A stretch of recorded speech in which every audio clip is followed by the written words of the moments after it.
What's up guys, my name is Lauren and welcome back to my channel. I thought today I could just make a quick video for you guys talking about where we put all the money from our house sale.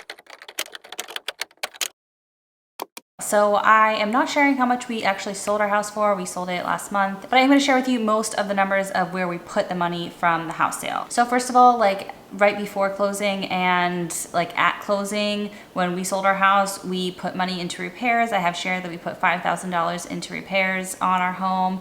And then we paid closing costs, which were basically just the broker's commission and attorney fees and stuff.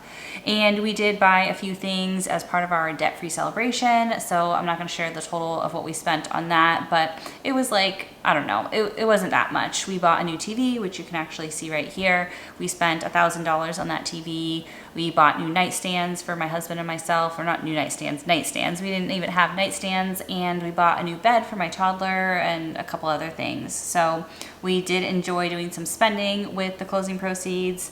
We paid for movers, which ended up being about $3,000 to move all of our stuff from our house to the new apartment. They also then stopped at a storage unit, and then they also took some stuff to the dump for us. They did an amazing job. It was so worth it. We tipped them well, and that amount includes their tip and everything.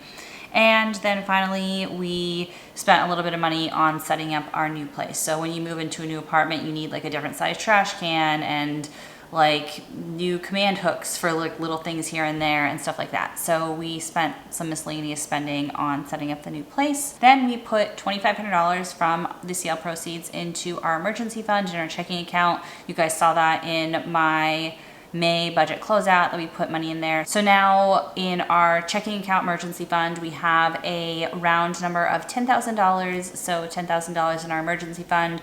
Really, I'd like that number to be more like $30,000 to $40,000 because that's closer to 6 months of necessary expenses for us. But yeah, so we'll talk about that in a second. So we then took $1,000 and we put it into my cat sinking fund, which is kind of funny. He needs to get a dental cleaning and it's gonna be around $1,000. So we just took $1,000 from the sale and put it in there. And then we put $72,000 into a high yield savings account that's specifically for my husband's student loan. And I've talked about this in other videos, but instead of paying off his debt, we decided to put it in a high yield savings account, enough money to cover the balance of his loan.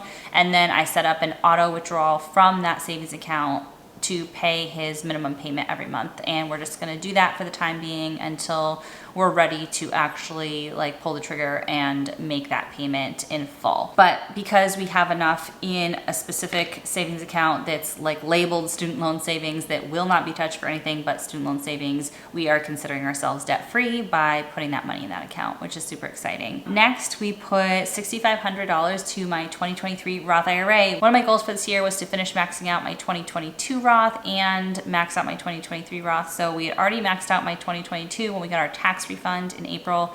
And then in May, we're actually able to max out my 2023 Roth from the house sale proceeds. And we did this mostly because I just needed a mental health break from making small contributions to these different goals. I just wanted to just all in one contribution, just put it in there and be done with investing in that account for this year. So maxed out, we're done with my Roth IRA, boom. Really excited about that. And then finally, we put the balance, which was $80,000, into another high yield savings account, which is money we are deciding what to do with. So we did have $80,000 left over after we did all those things, which was amazing.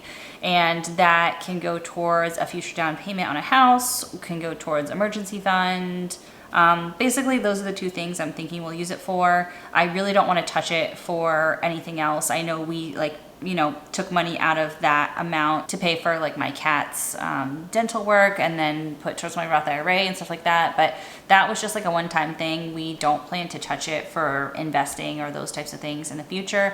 It's more just for savings. So we will probably use it for both emergency fund and a down payment. $80,000 is surprisingly not enough for a down payment for our next house if we want to put down 20%, because that would only be a $400,000 house. And our last home sold for more than that. And so our next home will likely be more expensive than an $80,000 down payment. Plus, I don't want to put all of it towards the down payment because then that only leaves us a $10,000 emergency fund. And again, now that we're debt free, I just don't want to leave ourselves with that little of an emergency fund. And I really don't want to count that $72,000 that's in the student loan savings as like backup emergency fund or emergency fund at all. It's just, that's totally hands off. We're not touching that money no matter what.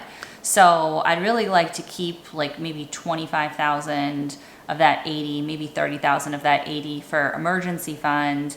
And then the other 50 count as money we can put towards the down payment, and then maybe continue saving to increase that amount. But it just depends how we feel about renting and how like urgent we feel about buying a place, how much we like where we're living, not just in the apartment, but this town that we're in because we moved to a new town. And is this a place we can see ourselves long term or not? That's something we're gonna have to figure out over the next while. And so as we live here and we kind of like experience life debt free, see what we're able to do income wise this year, and see what the housing market does, and see what interest rates do too, because that will affect how much house we can buy. So a lot of questions, but all exciting stuff. So I'm happy that I was finally able to share this breakdown of what we did with all the money from the sale of our house. I am so happy with this decision. It was 1000% the right thing for our family. May not be something that's right for everyone. I know a lot of people may feel like going from homeownership back to renting, which we did, is like a step backwards, but for us it was a huge step forward. And there's trade-offs. We like renting, but there are trade-offs, and it was a sacrifice we made as part of our debt-free journey to be debt-free. So now that we've made that sacrifice, we're gonna keep saving and working towards getting back to being homeowners in the next few years, and I'm really looking forward to that, but not really in a rush for it. I'm just enjoying life right now and knowing that whatever breaks in this place, we're not gonna have to fix ourselves, and we can just hopefully save and invest over the next few years and keep growing our net worth. So that is it for today's video. I hope you guys enjoyed it. If you liked it, give it a big thumbs up, and I'll see you in the next one. Bye.